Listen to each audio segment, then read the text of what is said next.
Avant de commencer cet épisode, j'aimerais vous parler d'un média en ligne que j'apprécie particulièrement, Idées pour l'info durable. C'est un site spécialisé dans le développement durable.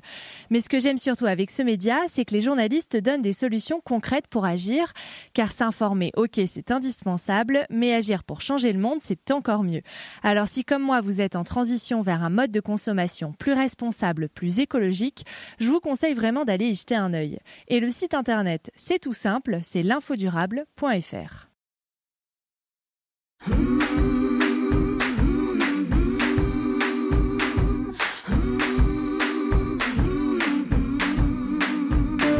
J'avais envie à mon échelle, avoir un impact sur les femmes, d'aider les femmes. J'avais envie de pouvoir faire avancer les choses. Moi, là-bas, je suis une personne créative. Je me suis jamais dit, initialement, voilà, je vais faire une marque éco-responsable, et ça a coulé de source. Ça donne un sens incroyable à ce qu'on fait. Et c'est vrai qu'en ce moment, on parle beaucoup des matières, et c'est un enjeu fondamental. Il faut recycler, bien évidemment, pour lutter contre ce gaspillage industriel textile. Mais on parle un peu moins des hommes, je trouve.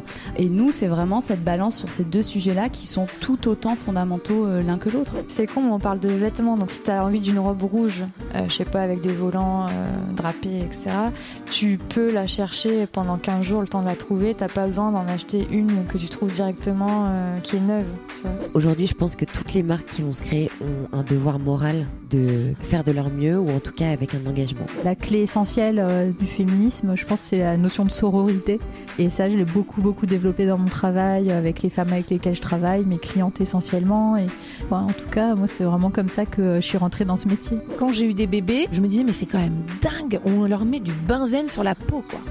Et donc, je me suis dit, tiens, si un jour je devais faire quelque chose, je ferais des vêtements où il n'y a pas de produits, dans lesquels il n'y a pas de produits chimiques pour les bébés. C'est vraiment quelque chose auquel il faut faire attention. Bienvenue dans Nouveau Modèle, le podcast sur la mode responsable et engagée. Une discussion avec des femmes entrepreneurs, activistes, stylistes, mannequins, des femmes bien décidées à se battre pour faire bouger les lignes de l'industrie textile. Parce qu'elles connaissent les impacts négatifs de cette industrie sur nos vies et sur l'environnement, ces femmes ont choisi de mettre en avant une mode plus humaine, plus durable et moins polluante pour notre planète. Je suis Chloé Cohen et chaque mercredi, je dresse le portrait de ces femmes engagées. Cette semaine, je donne la parole à Sophie Lagarrigue de la marque Bonne Famille. En fait, moi, dans ma vie, c'est toujours un peu, ça se passe toujours un peu par cycle. C'est-à-dire que je suis quelqu'un de très, ça monte très haut, ça descend très bas. Et là, j'étais vraiment au plus bas. Et il faut que j'atteigne le plus bas pour pouvoir repartir au plus haut. Mais donc là, je savais que j'avais atteint vraiment le plus profond. Et à un moment, j'ai ressenti à nouveau une sorte d'énergie de vie pour repartir. Et c'est à ce moment-là, en fait, que j'ai fait ce grand voyage en Argentine. J'ai décidé, en fait, de partir. C'était complètement dingue, c'était en plein milieu de l'année, c'était 3 semaines, mais en tout cas je savais que c'était le moment et qu'il fallait en fait que je fasse ce voyage qui était une sorte de voyage un peu initiatique. Ça faisait longtemps que j'avais pas voyagé loin et j'allais rejoindre en fait une de mes plus vieilles amies, de mes meilleures amies qui s'est installée là-bas. Et pour moi, aller là-bas, c'était aussi reprendre pied avec la vie, c'était repartir de l'avant, et c'était aussi aller retrouver ma liberté. Voilà. Je suis repartie de l'avant. Et puis il faut dire que l'Argentine, c'est un pays complètement incroyable. C'est une nature qui est encore très sauvage. Et en fait, je me suis sentie vraiment me reconnecter avec moi-même là-bas. C'est-à-dire que j'ai jamais ressenti ailleurs que là-bas, ce sentiment à la fois de liberté, ce sentiment de connexion à la nature, et du coup de ce sentiment de, je sais pas comment dire ça, tout simplement d'être vivant, quoi. Avant son voyage en Argentine, Sophie a eu plusieurs vies. Une première expérience dans le luxe qui ne lui convenait pas tout à fait, une expérience entrepreneuriale dans laquelle elle s'est épanouie mais qui s'est arrêtée brusquement, et une expérience dans le milieu de l'art. Puis une fausse couche. C'est cet événement dont elle parle dans l'extrait que vous venez d'entendre. Mais Sophie est résiliente. Elle a su rebondir pour finalement créer sa propre marque. Une marque pour toutes les familles. Avec Sophie, on parle de non-désir d'enfant, de persévérance et de la transmission des vêtements. Je vous souhaite une très bonne écoute. Bonjour Sophie, merci beaucoup de me recevoir chez toi pour cet épisode du podcast. Bonjour Chloé. Alors pour comprendre un peu ce qui t'a amené à créer Bonne Famille, on va revenir un peu en arrière et j'aimerais parler d'un événement marquant dans ta vie. Après ton voyage en Argentine, à presque 40 ans je crois, tu deviens maman. Et qu'est-ce que ça a changé pour toi de devenir maman à ce moment-là? Après ce voyage, qu'est-ce que ça a changé dans ta vie? Alors en fait, il y a eu pas mal de choses. Il y a eu ce déclic, et puis donc ça a été le début du renouveau. Et après, il y a ce que j'appelle ma renaissance, donc j'apprends que je suis enceinte. Je commence à J'avais démarré en fait un travail sur moi et en fait le fait de tomber enceinte c'est déclaré quasiment à ce même moment. Donc il y a vraiment eu cette connexion. Et puis le fait aussi à ce moment-là de quitter mon entreprise et tout simplement je sais pas, le sentiment de reprendre un peu son destin en main, quoi. Et puis le fait d'être maman, c'était pour moi quelque chose d'un peu inespéré, hein, parce que ça faisait plusieurs années qu'on attendait ce bonheur. Et puis surtout aussi, c'était me confronter à moi-même, parce que moi j'avais vécu plus de 15 ans en couple, mais un peu comme deux célibataires avec mon compagnon. Et du coup, devenir maman quand tu as connu une si longue période en fait de vie, simplement de vie de couple, c'est quelque chose d'assez compliqué. Ça a Dans été...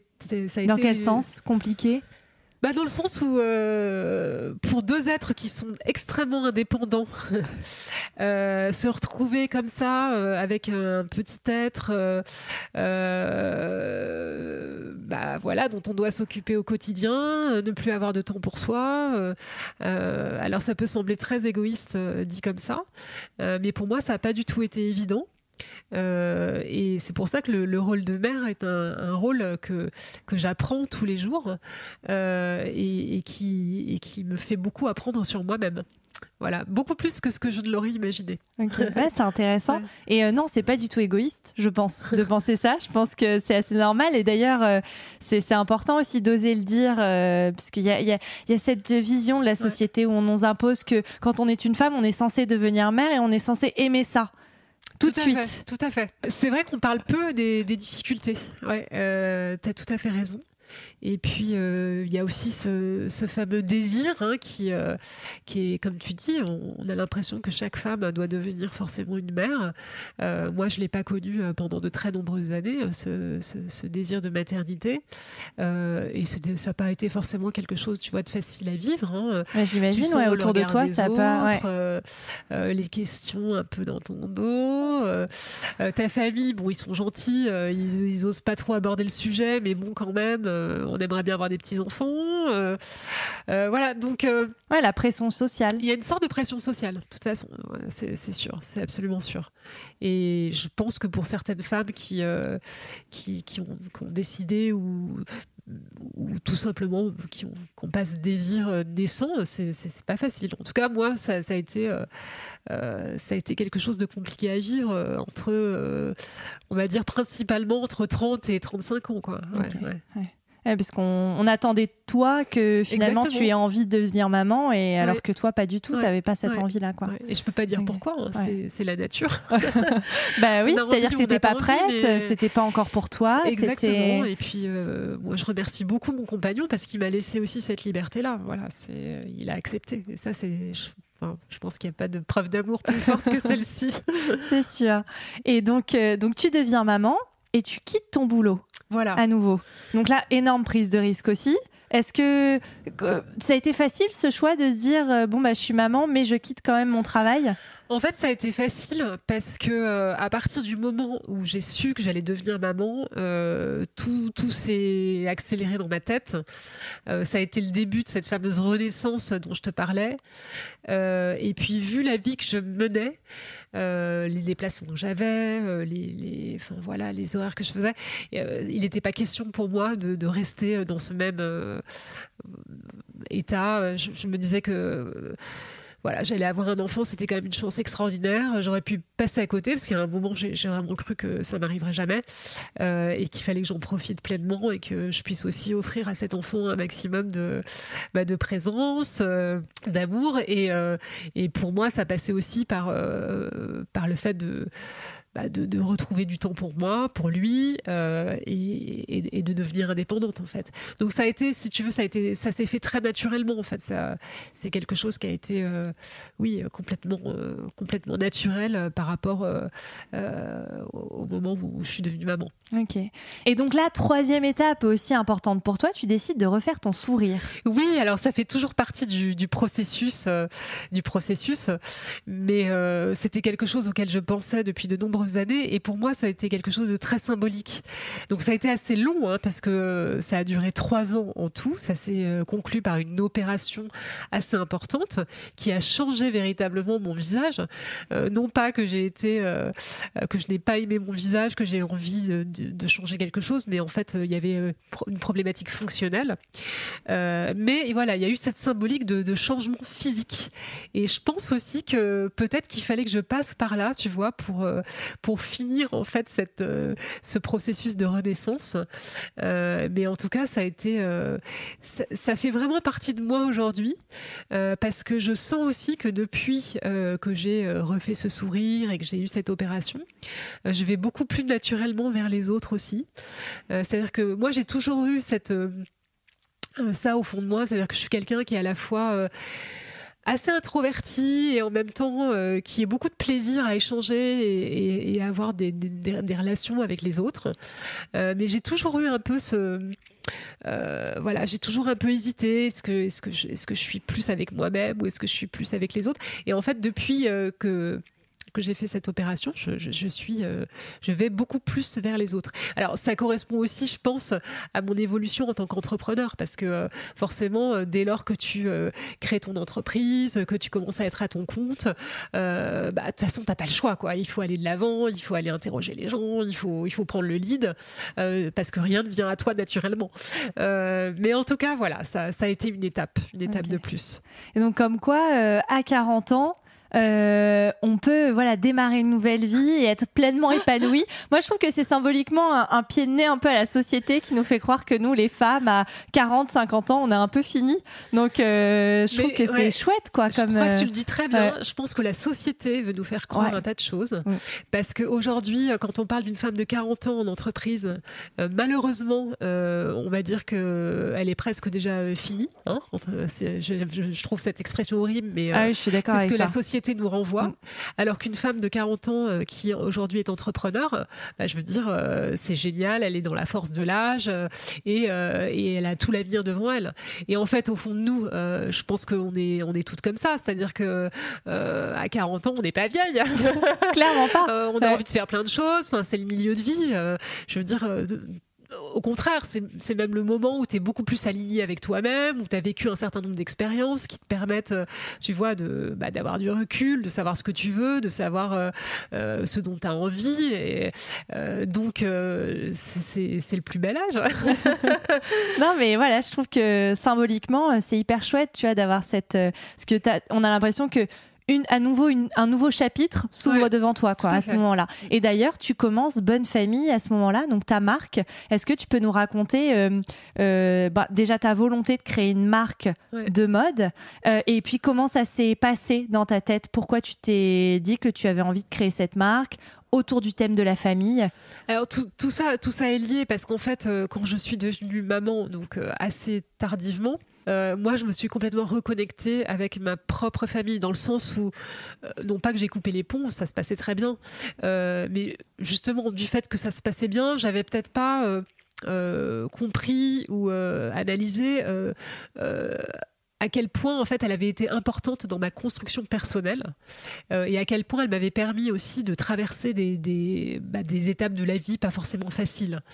Et pour moi, la famille a toujours été un pilier, quelque chose auquel je me suis raccrochée, et le fait que ma famille soit telle qu'elle était m'a vraiment permis d'avoir cette stabilité dans ma vie, en fait, par rapport à toutes les instabilités qu'a pu m'offrir la vie aussi parallèlement. Donc pour moi, c'était un pilier, une sorte de roc. Et en fait, en devenant maman, j'ai réalisé ça. Et j'ai voulu, en fait, créer Bonne Famille, c'était pas juste créer une marque, c'est raconter des choses. C'est raconter ce qui m'a permis, moi, de me réaliser. C'est crier au monde entier que la famille, c'est un truc complètement génial. Et puis surtout, du fait que voilà, quand je suis devenue maman, je me suis rendu compte de la façon dont on me parlait, dont les marques me parlaient et me parlaient de la famille. Je me suis dit, mais attends, c'est pas possible. C'est complètement en décalage, c'est complètement stéréotypé, ça ne me parle pas du tout. Voilà, les images montrées ne sont pas, ne me ressemblent pas. Et à ce moment-là, je me suis dit, c'est quand même dingue, en fait. Est-ce qu'on peut pas parler de la famille telle que nous, on la vit au quotidien, alors que cette structure, elle a complètement évolué sociologiquement depuis 20 ans. La structure des familles n'est plus du tout la même. On a plein de familles recomposées, on a des familles mixtes, enfin voilà, des familles homoparentales, monoparentales. Enfin, je veux dire, la famille traditionnelle a explosé et les marques continuent à nous parler de la famille toujours de la même façon. Donc ça, c'était un truc qui, moi, je me suis dit, bon, il y a peut-être quelque chose quand même à raconter autour de ça.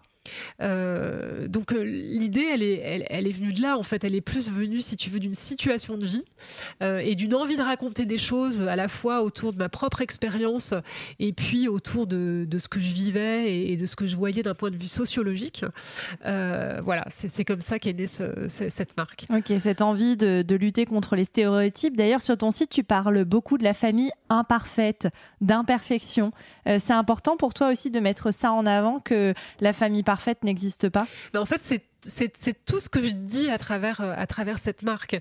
C'est-à-dire que effectivement, il y a pas de... En fait, c'est ce que j'appelle le family positive. En fait, il y a un mouvement, le mouvement body positive. On en parle beaucoup, tu vois, ce mouvement d'acceptation de soi, d'acceptation de son corps. Mais en fait, le family positive, c'est un peu la même chose, c'est-à-dire que on est tous différents. Je veux dire, les structures familiales sont différentes. On vit tous de façon différente. Voilà, il y en a chez qui c'est le bordel, il y en a chez qui tout est bien rangé. Parfois, ça crie, ça court, ça s'engueule. C'est pas toujours parfait, mais l'important, en fait, c'est d'y trouver son bonheur. L'important, c'est de comprendre ce qui est chouette là-dedans, c'est de se raccrocher à ça, c'est que ça puisse être justement quelque chose auquel on s'accroche dans la vie. C'est ça que j'ai envie de raconter. Voilà, d'où cette notion d'imperfection qui veut dire, en fait, voilà, il n'y a pas une famille, il y en a plein, et c'est la façon dont on la vit qui est importante. Et tu dis aussi même que c'est comme la naissance d'un deuxième enfant, cette marque. Alors ça, c'est plus par rapport, je dirais, à tout le processus d'élaboration, parce que c'est vrai que quand la marque se crée, on a l'impression que voilà, elle se lance et c'est génial. Mais en fait, derrière, il y a d'ailleurs beaucoup plus que 9 mois de travail. Hein. C'est plus long qu'un bébé. C'est presque 1 an et demi de travail en amont pour déjà définir ce que va être la marque, son contenu, ce qu'elle va proposer en termes d'offres, et puis après commencer à travailler sur toute la partie de production, qui a été pour moi la partie la plus complexe, parce que je venais pas du tout de ce secteur, et j'avais pas du tout anticipé la complexité que ce serait. Donc c'est plus qu'une gestation. En fait, c'en est presque 2 même. Et toi d'ailleurs, comme tu n'avais jamais travaillé dans l'industrie textile, comment tu as appréhendé le problème? Tu as commencé par quoi? Comment tu as construit la marque? Alors en fait, de la façon dont j'ai toujours appréhendé les nouveaux secteurs, à chaque fois que je suis allée travailler dans un nouveau secteur, où j'ai toujours le même processus, c'est-à-dire que je vais d'abord rencontrer beaucoup de gens, je développe mon réseau, je parle avec les gens, j'essaye de comprendre, j'essaye de me faire accompagner par des experts, des gens qui connaissent très bien le secteur. Donc j'ai eu la chance aussi au démarrage d'avoir un mentor qui était un président d'une grande entreprise textile. Donc de cette façon-là, vraiment en allant à la rencontre des personnes, et puis en commençant à construire au fur et à mesure. Donc la première chose que j'ai commencé à construire, ça a été toute la partie sourcing, qui a été la plus complexe, pour plein de raisons, parce qu'en fait, quand tu es une petite entreprise, personne ne t'attend, et surtout pas les façonniers du secteur textile. Quand tu leur dis que tu vas produire quelques centaines de quantités pour démarrer, tout le monde te regarde les yeux ronds, t'es pas du tout bienvenu. Et du coup, la première chose, ça a été de prendre le bâton de pèlerin. C'est un boulot qui est extrêmement ingrat, mais voilà, d'aller à la recherche du façonnier idéal pour travailler avec moi, et qui accepterait aussi de travailler dans les conditions qui étaient les miennes, qu'il était fondamental qu'on travaille de façon éco-friendly, avec des matières biologiques, naturelles, avec de la traçabilité. Donc tout ça a été effectivement assez long à mettre en place, la partie sourcing. Ouais. Et justement, est-ce que tu peux nous parler de ta démarche responsable avec ta marque ? Quelle forme elle prend et qu'est-ce qui est important pour toi de mettre en avant ? Et puis vers où tu as envie d'aller aussi, ce que tu as envie d'améliorer ? Alors la marque est labellisée Slow We Are depuis le début. Donc c'est un label qui est attribué après évaluation à travers un questionnaire de plus d'une quarantaine de questions, plus en fait le fait qu'on fournisse tous les certificats qui valident en fait tout ce qu'on déclare, tout le déclaratif. Les preuves. Voilà. Donc la labellisation de la marque, pour moi, c'était extrêmement important parce que, comme je te dis, ça fait partie vraiment de l'ADN de Bonne Famille. C'est-à-dire que pour moi, j'imaginais pas créer une marque qui s'adresse à la famille et qui ne prenne pas soin des gens à qui elle s'adresse et qui non plus... Enfin voilà, il fallait que les choses soient bien faites et aussi que les gens qui fabriquent la marque finalement soient bien traités et que la marque fasse du bien aux gens qui la portent. Voilà. Donc ça, c'était complètement essentiel et fondamental. Donc comment ça se traduit en fait les engagements de Bonne Famille, c'est d'abord de travailler qu'avec des matières naturelles parce que le polyester c'est une matière qui est mauvaise pour la planète et même parfois pour les humains qui la portent et puis en plus à titre personnel je trouve que c'est une matière très désagréable à porter donc un de mes engagements c'est de ne travailler qu'avec ces matières naturelles. Aujourd'hui je travaille avec du coton biologique, donc ça aussi c'est extrêmement important qui est un coton qui est labellisé GOTS, qui est vraiment, je dirais, la référence en termes de coton organique, puisque ça garantit à la fois qu'il n'y a pas de pesticides qui ont été déversés sur les plantations de coton. Le coton va pousser avec beaucoup moins d'eau qu'un champ de coton traditionnel. Donc quand même, pour la planète, ça a quelques avantages. Et puis également, ça ne va pas être mauvais pour les gens qui font pousser ce coton, parce qu'il faut aussi y penser, parce que le coton, même, il pousse assez peu en Europe, même quasiment pas. J'ai été à Première Vision, j'ai rencontré quelques personnes qui font pousser du coton en Europe, mais en fait, il y en a quand même très très peu en Grèce.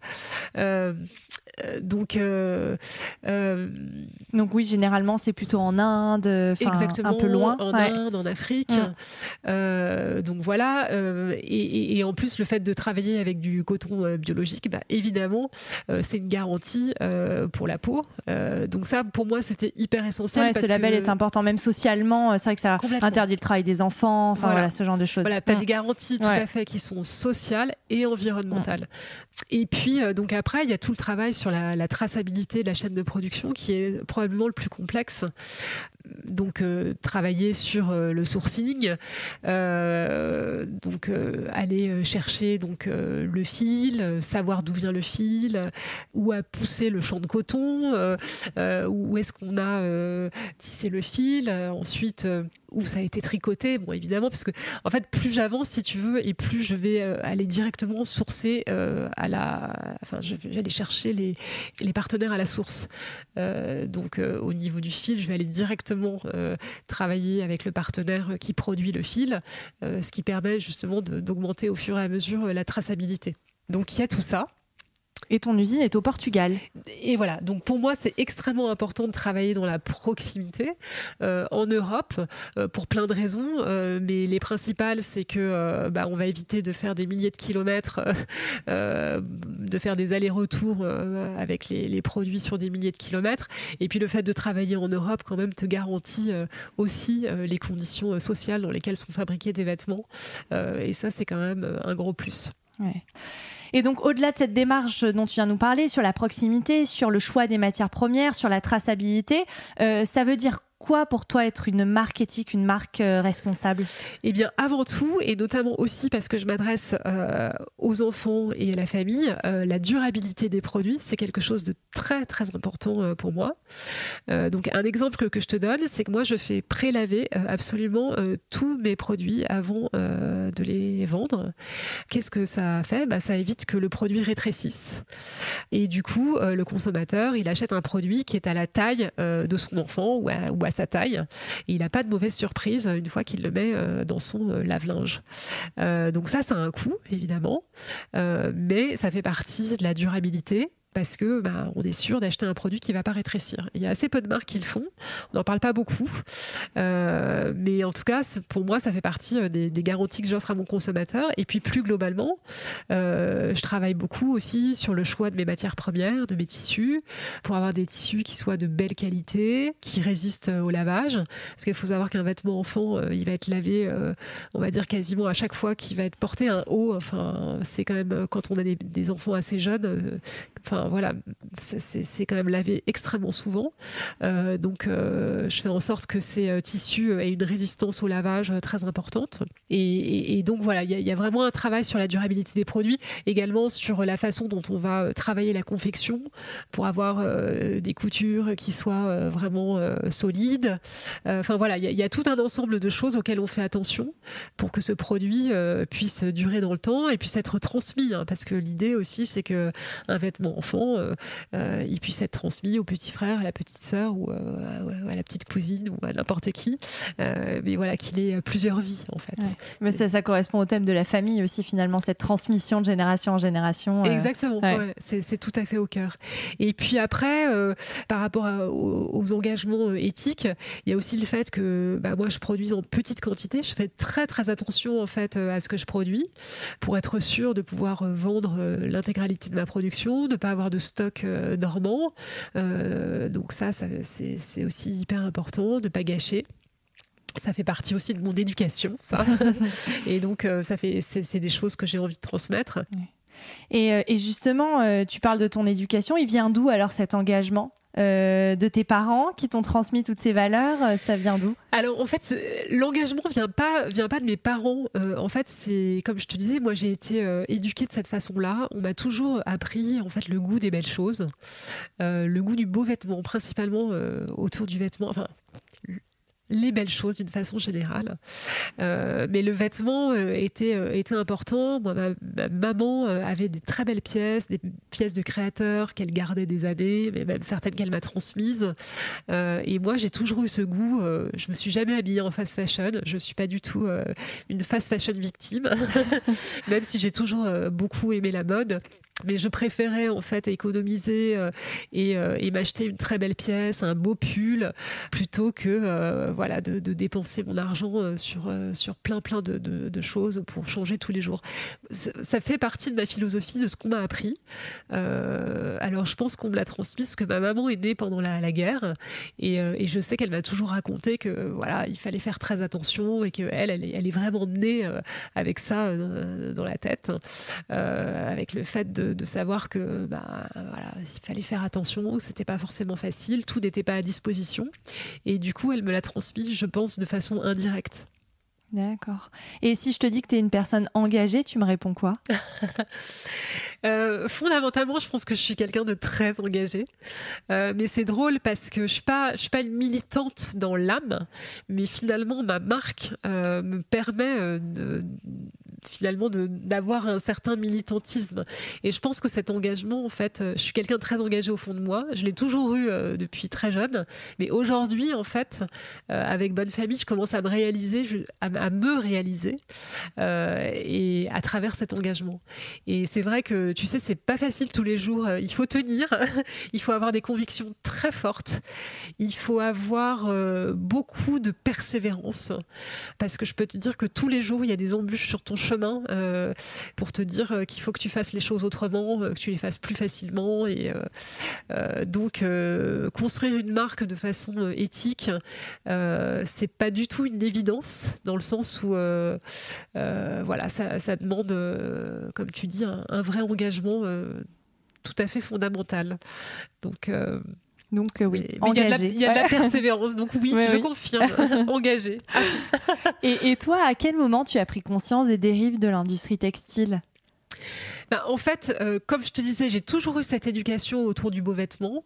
Mais c'est vrai que quand tu deviens maman, même si moi j'avais déjà une consommation qui était très orientée vers du bio, vers voilà, le fait de ne pas forcément acheter de la fast fashion, à partir de ce moment-là, en fait, tu commences à te poser beaucoup plus de questions par rapport à la dimension, je dirais, de santé de ton enfant, en plus de la dimension environnementale.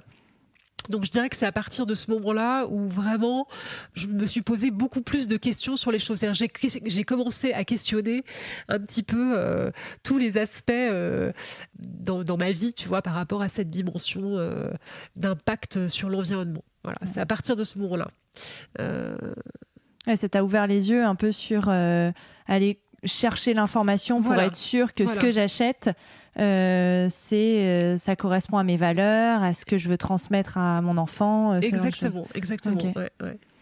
Et j'aimerais bien qu'on parle d'un point aussi, parce qu'on avait échangé sur ça au téléphone, sur souvent quand on parle d'une marque, tout est toujours très positif, on voit le résultat final, tout va bien, mais il y a eu tout un parcours avant pour construire cette marque, et tu me disais, c'est pas toujours facile, il y a quand même des difficultés, des échecs. Est-ce que tu peux revenir un peu sur ça et nous parler de ce qui a été difficile, les difficultés, voire les échecs que tu as pu rencontrer sur la construction? Alors, tu vois, on en parlait tout à l'heure, mais je disais que il n'y a pas de... Enfin, c'est un engagement finalement de créer une marque éthique.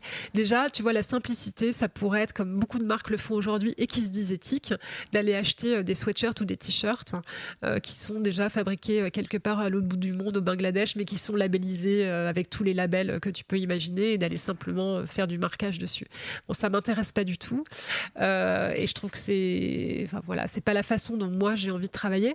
Mais du fait que j'ai choisi justement, que j'ai fait le choix d'aller vers de la confection à façon, d'aller justement sourcer des ateliers, tout ça forcément ça implique énormément de complexité, et d'autant plus quand tu es seule à monter ta marque. Mais donc la production, c'est un truc complètement dingue en fait. Quand tu n'as jamais mis le pied dedans, tu te rends rapidement compte que il va falloir tenir les délais de production. Donc si tu veux qu'on parle de mes déboires, des retards, j'en ai eu dans tous les sens. Il va falloir être toujours derrière le dos de tes fournisseurs et leur rappeler sans cesse la façon dont ils doivent faire les choses. Donc construire un cahier des charges pour leur expliquer justement quelles sont tes exigences, tu vois. On parlait de la qualité tout à l'heure. En fait, la qualité entre toi, Sophie, et puis, je sais pas, toi, autre personne qui monte une marque, n'est pas du tout la même. Donc, en fait, tout ça, il faut l'écrire sur le papier, parce que sinon, la personne qui est en face de toi, elle va avoir du mal à comprendre, toi, quelles sont tes exigences, et les tiennes ne seront pas forcément les siennes. Donc il peut y avoir beaucoup de déconvenues là-dessus, tant qu'on n'écrit pas les choses sur le papier, parce que on va pas concevoir les choses de la même façon, tu vois. Voilà, donc les délais. Ensuite, t'as changé d'atelier, je crois aussi à un moment. Tu me racontais. Oui, ouais. Tout à fait. J'ai été obligée de changer d'atelier parce que ça, c'est la vie de la production. On te fait une première production qui est superbe et puis on te fait un réassort qui ne ressemble à rien. Donc voilà, c'est comme ça. Donc t'es obligé d'aller trouver un nouvel atelier, de recommencer, de reprendre ton bâton de pèlerin, d'aller rechercher voilà le partenaire qui correspondra en tout point à tes exigences. Donc c'est assez épuisant, hein, il faut le dire, et ça prend beaucoup de temps. Je pense que la production, c'est plus de 60% du temps que je consacre à la marque aujourd'hui. J'aimerais que ce soit un peu plus light, mais en vérité, voilà, je suis pas sûre qu'on puisse vraiment alléger cette partie-là. Ouais. Et surtout, à chaque fois, il faut y croire, quoi. Il faut continuer sur sa ligne et persévérer. Voilà, je crois que la persévérance, c'est la plus grande qualité de l'entrepreneur dans la mode pour une marque responsable. Voilà, il faut jamais lâcher, en fait. Il faut jamais lâcher, et puis il faut y croire. Et puis en fait, plus j'avance dans la vie et plus je crois en fait qu'il y a cet alignement de planètes qui finit toujours par se faire. C'est-à-dire que si on est authentique, si on croit aux choses, si on sème aussi de belles choses, on récolte de belles choses. Voilà, c'est quelque chose. C'est devenu un peu ma philosophie de vie aujourd'hui. Voilà. Très bien. Et alors la dernière question rituelle de ce podcast, est-ce que tu as des modèles dans la vie ? Alors, des modèles en tant que tels, des personnalités, pas vraiment. Moi, mes modèles dans la vie, c'est plutôt des modèles familiaux, tu vois, des modèles générationnels. J'avais des grands-parents qui étaient des commerçants. Dont d'ailleurs, je dois le dire avec beaucoup de franchise, j'ai eu assez honte pendant une partie de ma vie parce qu'ils étaient cafetiers. Voilà, je trouvais que c'était pas super glamour comme métier. Mais en fait, mes grands-parents, ils m'ont appris beaucoup de choses et ils m'ont appris notamment le sens du travail. Et ça, c'est une valeur qui est fondamentale pour moi. Donc ils font partie de mes modèles. C'était des gens très modestes qui n'avaient pas fait d'études mais qui ont toujours beaucoup travaillé tout au long de leur vie et qui ont bien réussi. Donc voilà. Et puis mon autre modèle de vie, c'est peut-être un peu plus classique, mais c'est ma maman qui est une femme que j'admire énormément. Tu vois, je suis très émue quand je te le dis parce que je suis pas sûre de lui avoir dit une seule fois dans ma vie, mais parce que c'est une femme qui a traversé des épreuves très difficiles dans la vie et qui m'a transmis cet esprit d'indépendance, cette façon de justement c'était une mère un peu louve qui nous a soutenus, qui s'est toujours énormément occupée de nous et qui a traversé des épreuves difficiles sans jamais se plaindre et en allant toujours de l'avant. Voilà. Et c'est ce côté-là en fait qu'elle m'a transmis. C'est aller toujours de l'avant, y croire et puis se dire que voilà, on peut y arriver et que la vie est belle de toute façon. Voilà. Okay. C'est joli, c'est un joli message envoyé à ta maman en tout cas. Et écoute, merci beaucoup d'avoir répondu avec autant de sincérité et d'authenticité à toutes mes questions. Merci Chloé, ça m'a fait très plaisir. Merci à Sophie d'avoir participé à cet épisode de Nouveaux Modèles et merci à Thomas Langlin, notre ingénieur du son. Si vous aimez l'émission, dites-le moi avec des mots doux et des étoiles sur vos applications préférées et parlez-en autour de vous, c'est ce qui m'aide le plus à faire connaître le podcast. Pour ne louper aucun épisode, rejoignez-nous sur Facebook, Twitter et Instagram @nouveaumodèle.podcast. Je vous dis à très bientôt pour rencontrer un nouveau modèle.